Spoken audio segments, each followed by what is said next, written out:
সংবাদ সবাইকে স্বাগত জানাচ্ছি। আমি ফিরোজ তোহা। শুরুতে সংবাদ শিরোনাম। শুরুতেই জানাবো এই মুহূর্তে হাতে পাওয়া সকালের সর্বশেষ গুরুত্বপূর্ণ আপডেট সংবাদ।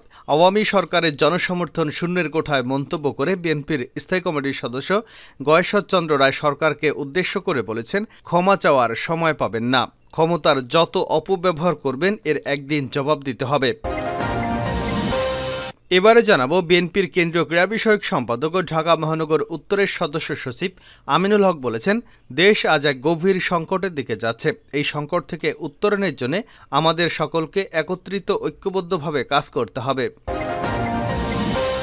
জানাবো এই সরকারের অধীনে মানুষ আবারও নির্বাচন প্রত্যাখ্যান করেছে বলে মন্তব্য করেছেন গণতন্ত্র মঞ্চের নেতারা।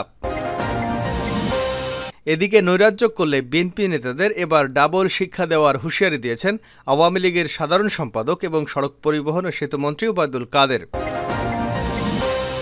জানিয়ে দেব উপজেলা নির্বাচনে আওয়ামী লীগের 5 সংকট। প্রথম দফার 139টি উপজেলা নির্বাচন সম্পন্ন হয়েছে। যথারীতি বিরোধী দলবিহীন এই নির্বাচনে আওয়ামী লীগের জয় জয়কার। এবং সর্বশেষ জানাবো আন্তর্জাতিক সংবাদ।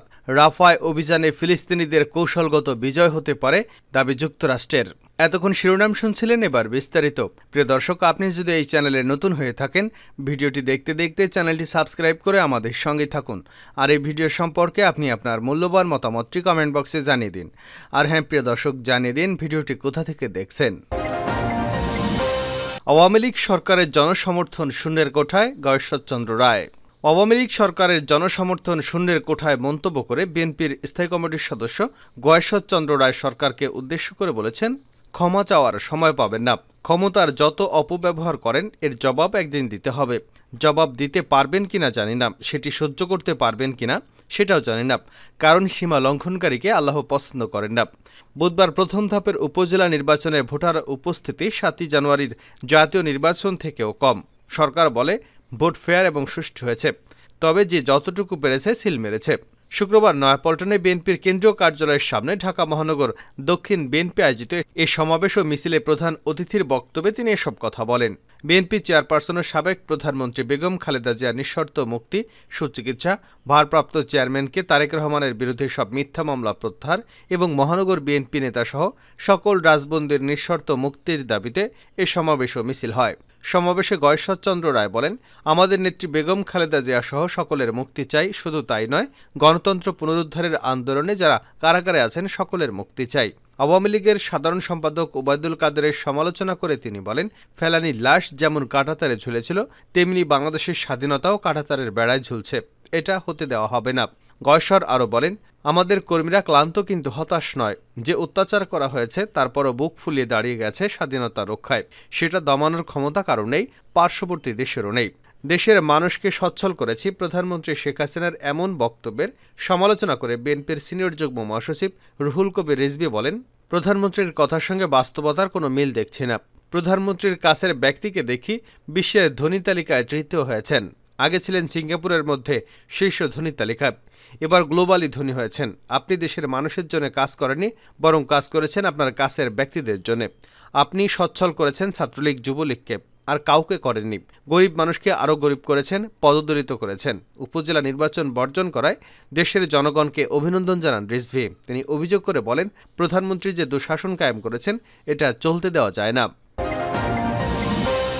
দেশ গভীর সংকটের দিকে যাচ্ছে আমিনুল হক। বিএনপির ক্রীড়া বিষয়ক সম্পাদক ও ঢাকা মহানগর উত্তরের সদস্য সচিব আমিনুল হক বলেছেন, দেশ আজ এক গভীর সংকটের দিকে যাচ্ছে। এই সংকট থেকে উত্তরণের জন্য আমাদের সকলকে একত্রিত হয়ে ঐক্যবদ্ধভাবে কাজ করতে হবে। তিনি আরও বলেন, দেশের জনগণ আজ তার মৌলিক অধিকার থেকে বঞ্চিত। জনগণের অধিকারগুলো আজ হরণ করা হয়েছে। দেশের মানুষের যে প্রত্যাশা, সেই প্রত্যাশা নিয়ে আমাদের কাজ করতে হবে। মিরপুর 1 নম্বর ঈদগাহ মাঠ সংলগ্ন একটি মসজিদে সাবেক ছাত্রনেতা প্রয়াত কমিশনার সাইদুর রহমান নিউটনের 22তম মৃত্যুবার্ষিকী উপলক্ষে দোয়া ও মিলাদ মাহফিল পূর্ব এক সংক্ষিপ্ত আলোচনায় আমিনুল হক এসব কথা বলেন। মরহুমের রুহের মাগফিরাত কামনা করে আমিনুল হক বলেন, নিউটন গণতন্ত্রের জন্য সংগ্রাম করেছেন। আজ গণতন্ত্র পুনরুদ্ধারে যারা কাজ করছেন তাদেরকেও নির্যাতন করা হচ্ছে। মানুষ আবারও নির্বাচন প্রত্যাখ্যান করেছে। এই সরকারের অধীনে মানুষ আবারও নির্বাচন প্রত্যাখ্যান করেছে বলে মন্তব্য করেছেন গণতন্ত্র মঞ্চের নেতারা। রংপুর গুপ্তপাড়ায় সুমি কমিউনিটি সেন্টারে রংপুর জেলা প্রতিনিধি সভায় গণতন্ত্র মঞ্চের কেন্দ্রীয় নেতৃবৃন্দ এ মন্তব্য করেছেন। প্রতিনিধি সভায় গণতন্ত্র মঞ্চের নেতৃবৃন্দ বলেন, দেশের মানুষ ৭ই জানুয়ারি নির্বাচনকে যেভাবে প্রত্যাখ্যান করেছে, ঠিক তেমনিভাবে উপজেলা নির্বাচনে ভোট খেলাকেও প্রত্যাখ্যান করেছে। নেতৃবৃন্দ বলেন, জাতীয় নির্বাচন কেন্দ্রিক রাজনৈতিক সংকট এর কোনো সমাধান হয়নি, বরং রাজনৈতিক সংকট আরও ঘনীভূত হয়েছে। বিরোধীদের রাজনৈতিকভাবে মোকাবেলা করতে না পেরে সরকার রাজনৈতিক প্রতিপক্ষের বিরুদ্ধে নিপীড়ন অব্যাহত রেখেছে। তারা বলেন, দেশের গণতন্ত্রের পাশাপাশি স্বাধীনতা, সার্বভৌমত্ব, জাতীয় নিরাপত্তাও আজ হুমকির মুখে। নৈরাজ্য করলে বিএনপি নেতাদের এবার ডাবল শিক্ষা দেওয়ার হুঁশিয়ারি দিয়েছেন আওয়ামী লীগের সাধারণ সম্পাদক এবং সড়ক পরিবহন ও সেতুমন্ত্রী ওবায়দুল কাদের। তিনি বলেন, সম্প্রতি বিএনপি নেতারা জামিনে মুক্তি পাচ্ছেন, বিচার বিভাগ স্বাধীন বলে সেটা সম্ভব হচ্ছে। তবে বিএনপি আবার নৈরাজ্য করলে আগে তো একটা শিক্ষা পেয়েছে, এবার ডাবল শিক্ষা পাবে। আমরা বসে নেই, নৈরাজ্য এবং সন্ত্রাস বা অরাজকতা করলে শেখ হাসিনার নেতৃত্বে আমরা সর্বশক্তি দিয়ে লড়ব। বিকেলে রাজধানীর বঙ্গবন্ধু অ্যাভিনিউয়ে আওয়ামী লীগের কেন্দ্রীয় কার্যালয়ে অনুষ্ঠিত এক যৌথ সভায় এসব কথা বলেন তিনি। প্রতিবেশী দেশকে খুশি করতে আওয়ামী লীগ রাজনীতি করে, ভারত আওয়ামী লীগকে ক্ষমতায় টিকিয়ে রাখতে পারবে না। বিএনপি নেতা গয়েশ্বরচন্দ্র রায়ের এমন বক্তব্যের জবাবে ওবায়দুল কাদের বলেন, ভারতকে খুশি করার জন্য আমাদের দরকার নেই। আমরা নিজেদের শক্তিতে টিকে আছি, ভারতের দয়ায় নয়। তবে ভারত আমাদের পরীক্ষিত বন্ধু। যুক্তরাষ্ট্র নির্বাচনের সময় যে ভূমিকা নিয়েছিল, তখন কিন্তু ভারত কোনো কথা বলেনি, কোনো ভূমিকা রাখেনি। নিজের দেশকে এভাবে ছোট করা গয়েশের ক্ষেত্রেই মানায়।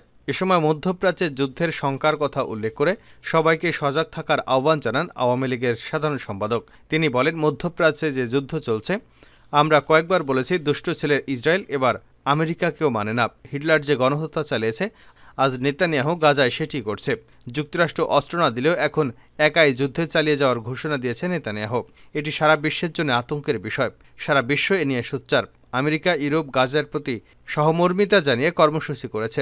আমাদের ছাত্রলীগও বড় সমাবেশ করেছে, তাদের ধন্যবাদ জানাই।